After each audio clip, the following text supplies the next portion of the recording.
Cầm cho em ơi. Kính chào toàn thể các anh em trong ngành nhôm kính. Và ngày hôm nay thì công ty cổ phần Kinh Mark Việt Nam xin được trân trọng kính mời toàn thể các anh em trong ngành nhôm kính cùng trải nghiệm và cắt thử các loại nhôm trên thị trường này cùng với dòng máy cắt nhôm hai đầu K20S. Đây là cái sản phẩm mới về của công ty chúng tôi. Đây là dòng sản phẩm duy nhất trên thị trường khi cắt thì sẽ không bị văng DC, không bị móp nhôm và nổ nhôm. Và trên đây là kỹ thuật đang cắt góc 45 độ ngửa ra, hay còn gọi là góc 135 độ. Thao tác chúng ta sử dụng và cắt rất là đơn giản và dễ dàng.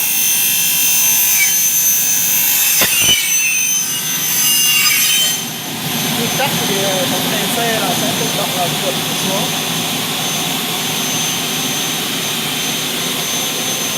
Hệ thống trục chắn DC như anh em được nhìn thấy trên đây sẽ được thiết kế con gọn và giúp là tránh được bụi bẩn và đảm bảo độ an toàn cũng như là độ quang rất là cao. Khi cắt xong thì hệ thống lưỡi sẽ tự động là thu về. Và trên đây là cái sản phẩm thành phẩm. Đấy, vết cắt rất là ngọt, mịn, không bị ba viên nổ nhôm hay là móp nhôm. Mặt cắt rất là phẳng mịn. Và đối với dòng K20 này, những cái sản phẩm cắt ra thì sẽ đảm bảo cái độ chính xác là cao nhất trong các dòng máy cắt nhôm hai đầu trên thị trường hiện nay. Do là máy được thiết kế với hệ thống motor theo tiêu chuẩn của châu Âu, dòng motor mang tên là Siemens. Và ngoài ra thì máy thiết kế mỗi đầu máy là lưỡi cắt, máy sử dụng là dòng lưỡi cắt Leader.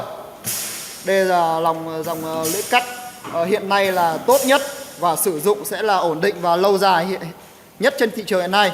Có đường kính là 450, đảm bảo cắt cho được tất cả các hệ nhôm, từ những hệ nhôm cỏ này, những hệ nhôm hệ và lên đến những dòng sinh pha, vách mạch dựng. Đấy, máy được thiết kế là cắt được hết tất cả hệ nhôm. Và ngoài ra dòng K20 này thì có rất nhiều những sự cải tiến. Đấy, như anh em được nhìn thấy trên đây ạ, là máy sẽ được thiết kế thêm hai piston kẹp từ trên xuống. Khi chúng ta cắt những thanh nhôm mỏng hoặc những thanh nhôm dài mà nếu chỉ có những piston kẹp ngang này thì sẽ không đảm bảo được cái yếu tố về kỹ thuật. Đấy, cắt khi mà kẹp thì sẽ không được chắc chắn, nên có hệ thống piston kẹp từ hai. Đây, mỗi đầu máy được thiết kế một piston này kẹp từ trên xuống này, để rất là chắc chắn, đảm bảo cho anh em trong quá trình chúng ta thao tác sử dụng sẽ được ổn định hơn, chắc chắn hơn. Và như anh em được nhìn thấy và cũng như được biết là đầu máy số 2 là đầu máy di chuyển này. Đấy, di chuyển để lấy kích thước cắt này.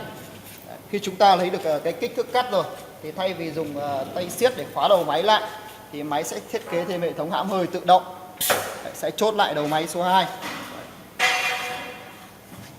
Và một điều đặc biệt nữa của dòng K20 này mang lại đó là cái hệ thống là thước điện tử này. Đấy, như anh em được nhìn thấy trên đây này. Khi chúng ta cắt góc là 45 độ ngửa ra này thì so với những dòng hàng thông thường là chúng ta lại phải tính bằng tay, thì máy sẽ được tính cho chúng ta là tự động. Đấy. Chúng ta đo cái chiều cao thanh nhôm này. Đấy, chúng ta di chuyển để lấy kích thước cắt này. Đấy, máy sẽ hiện trên đây, thay vì chúng ta phải nhìn vào cái thước bên dưới. Thì máy rất là tự động. Và được thiết kế hệ thống là cái thước điện tử này rất là cao cấp, nên anh em yên tâm sử dụng là sẽ được đảm bảo và ổn định và bền theo máy.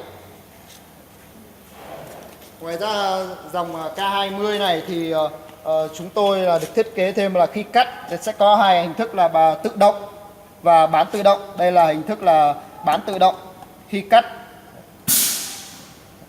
Để khi cắt thì chúng ta chỉ cần kẹp piston và thao tác là khởi động motor và cắt. Trên đây ạ. Khi chúng ta cắt qua phôi nhôm rồi thì chúng ta chỉ cần nhấn nút dừng là máy tự động thu về. Có một chế độ nữa là chế độ auto, tức là chế độ tự động. ta chỉ cần ấn nút cắt này trên bảng điều khiển thì máy sẽ tự động cắt. Chúng ta có thể là cùng một lúc cắt vài thanh một, sẽ rất là nhanh và tiện lợi hơn.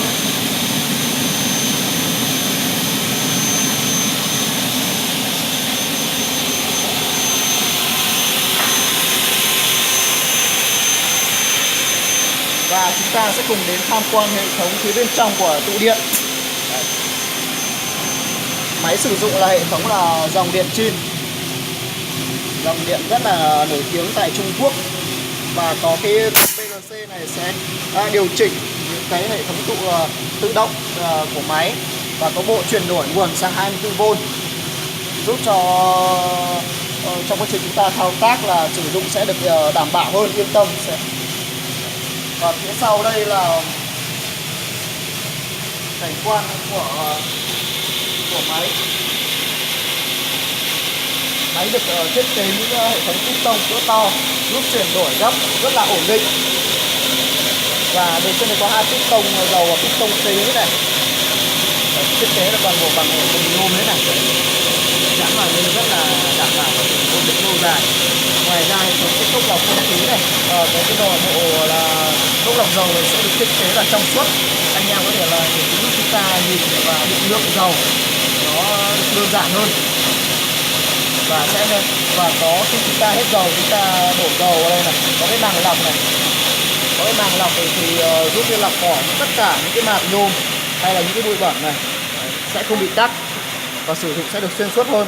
Ngoài ra cũng là một điều đặc biệt nữa, khi cắt thì tất cả những cái phôi nhôm sẽ được hút ra ngoài đây. Như những dòng thông thường thì anh em sử dụng một thời gian là sẽ phải là tháo đầu máy ra và vệ sinh bên trong. Tuy nhiên đối với dòng này thì chúng ta là tiết kiệm được cái thời gian hơn.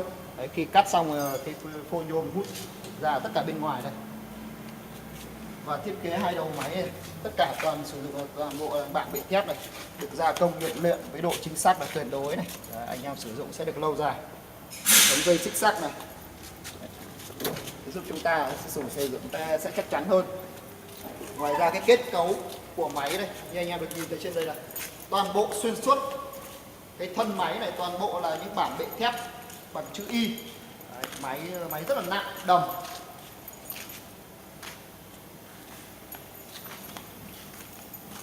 Và vừa rồi là trên đây là cái dòng sản phẩm máy cắt nhôm hai đầu K20S, sản phẩm mang công nghệ của 2020.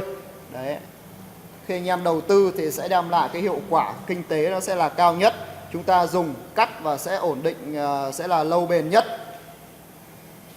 Ngoài dòng sản phẩm máy cắt K20 này thì công ty cổ phần Kinh Mác Việt Nam còn cung cấp các dòng máy cao cấp hiện đại khác, như dòng máy cắt nhôm hai đầu lưỡi 450 đẩy từ dưới lên, lưỡi 500, các dòng máy 09S, 08S, các dòng máy 05 được thiết kế giống như dòng máy 08, 09, và những dòng máy làm nhôm hệ khác như máy phay ổ đố, nén khí, khoét khóa, các loại đột dập. Và để biết thêm thông tin chi tiết về các dòng sản phẩm, anh em có thể vui lòng liên hệ với số điện thoại phía bên trên màn hình.